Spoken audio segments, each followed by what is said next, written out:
Hello friends, good evening. Welcome back to my channel. So పోషణ continuation అయితే చూద్దామండి. So పరపోషకాల్లో పోషణ.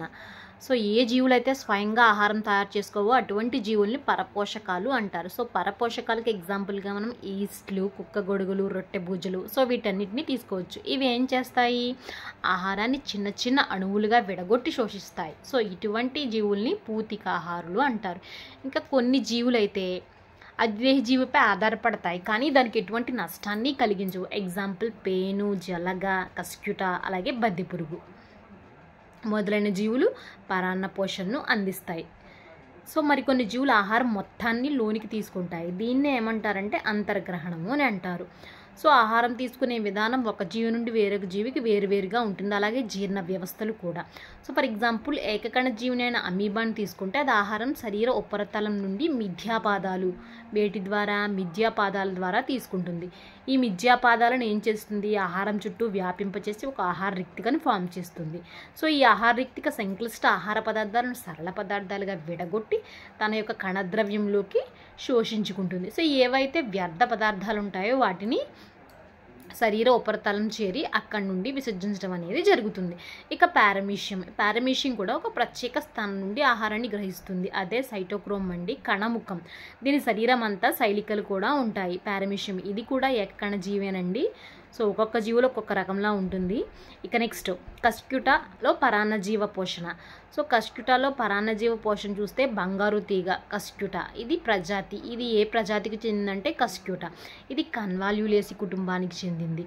సో దీనిలో దాదాపు ఎన్ని రకాల తీగ మొక్కల జాతులు ఉన్నాయంటే 170 రకాలు. ఇవి శీతోష్ణ అలాగే సమశీతోష్ణ ఉష్ణమండల ప్రాంతాల్లో కూడా పెరుగుతాయి.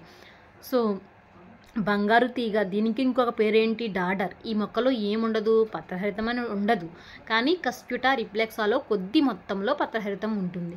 సో ఇది ఏం చేస్తుంది? ఆహారాన్ని దీని యొక్క చోషకాల ద్వారా సేకరిస్తుంది, అంటే హాస్టోరియాలు. అవి ఎలా ఉంటాయంట? వేళ్ల మాదిరిగా ఉండి అతిదేహి కణజాలం వరకు చొచ్చుకొని పోతాయి. ఒక్కొక్కసారి ఏం చేస్తాయి? ఇవి అతిదేహిని కూడా చంపేస్తాయి. సో డాడర్ కాండం అనేది ఎలా ఉంటుందంటే పొడవుగా ఉంటుంది. సో నారింజ రంగులో కానీ, గులాబీ రంగులో కానీ, పసుపు లేదా గోధుమ రంగులో కానీ ఉంటుంది. సో ఇది చాలా ఇంపార్టెంట్ అండి. సో దీని యొక్క పుష్పాలు చూసినట్లయితే బొడిపలుగా గుంపులుగా ఉంటాయి. పత్రాలు సన్నటి పొలుసుల్లాగా లేదంటే క్షీణించి ఉంటాయి. అందుకే పత్రహరితం ఉండదు అని మనం చెప్పుకున్నాం. సో డాడర్ విత్తనం మొలకెత్తినప్పుడు ఫస్ట్గా ఒక యాంకరింగ్ రూట్ అనేది ఏర్పడుతుంది, అంటే ఒక అంటువేరును ఏర్పరచుకుంటుంది. తర్వాత ఏమవుతుంది? కాండం సర్పిరాకారంలో ఎదుగుతూ అధిదేహి మొక్కను చేరే వరకు పెరుగుతుంది. ఈ కాండం ఎలా పెరుగుతుందంటే ఒక సర్పిలాకారంలో అధిదేహి మొక్కను చేరే వరకు పెరుగుతుంది. ఇది ఎప్పుడైతే అధిదేహి కాండాన్ని పెనవేసుకుందో దీని యొక్క హిస్టేరియాలను, అంటే వేళ్ల మాదిరిగా ఉన్న హిస్టోరియాలను కాండంలోకి చొప్పిస్తుంది. అక్కడి నుండి అతిదేహి దారును, నీటిని, పోషక కణజాలను సేకరిస్తుంది. ఎప్పుడైతే డాడర్ కాండం అనేది అతిదేహి సంబంధం ఏర్పరచుకుందో దాని యొక్క వేళ్ళు, అంటే యాంకరింగ్ రూట్, ఇది అనేది కుళ్ళిపోవడం జరుగుతుంది. సో కాండం తీగల అతిదేహి మొక్కమంతా వ్యాపించి చూడటానికి మనకి ఎలా కనిపిస్తుందంటే ఒక వలలాగా కనిపిస్తుంది, మొత్తం పెనవేసుకుపోయి. సో ఇది కస్క్యుటాలో పరాన్నజీవ పోషణ అండి, చాలా ఇంపార్టెంట్ ఎగ్జాంపుల్స్తో సహా. ఇక నెక్స్ట్ అసలు మానవునిలో జీర్ణ వ్యవస్థ ఎలా జరుగుతుందో ఒకసారి చూద్దాం. సో మానవుని జీర్ణ వ్యవస్థ చాలా సంక్లిష్టమైంది. సో ఇందులో ఏంటి? వివిధ రకాల అవయవాలు, జీర్ణరసాలు, అలాగే రకరకాల విధులు నిర్వహిస్తూ ఉంటాయి.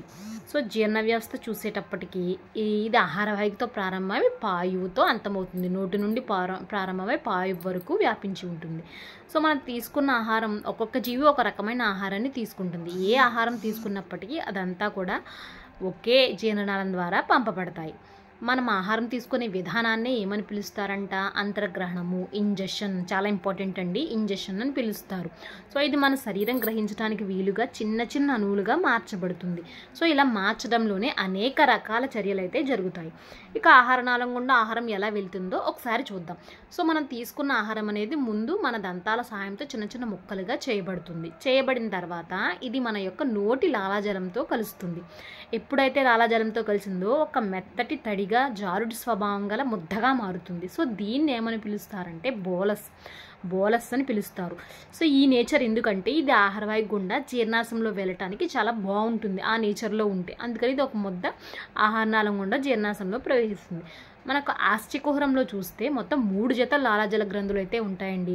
2 జతలు వచ్చేసి దవడల ప్రక్కన, నాలుక క్రింద ఉంటాయి. ఇంకా 1 జత వచ్చేసి అంగిల్లో అమరి ఉంటాయి. ఇక లాలాజలంలో మనకు ఒక ప్రత్యేకమైన ఎంజైమ్ అయితే ఉంటుందండి. అదే అమైలేజ్ లేదా టయలిన్. సో పేరు మర్చిపోవద్దు, అమైలేజ్ లేదా టయలిన్. ఈ అమైలేజ్ అనేది వేటిపై ప్రధానంగా పనిచేస్తుందంటే కార్బోహైడ్రేట్లపై. సో దానిపై పనిచేసి సరళమైన పదార్థాలను, సంక్లిష్ట కార్బోహైడ్రేట్లను సరళ పదార్థాలుగా మారుస్తుంది. అంటే మన శరీరం శోషించుకోవడానికి అనువుగా మారుస్తుంది. ఈ ప్రక్రియను జీర్ణక్రియ అంటారు. Thanks for watching. ఇలాంటి మరిన్ని వీడియోస్ నా ఛానల్ సబ్స్క్రైబ్ చేసుకోండి.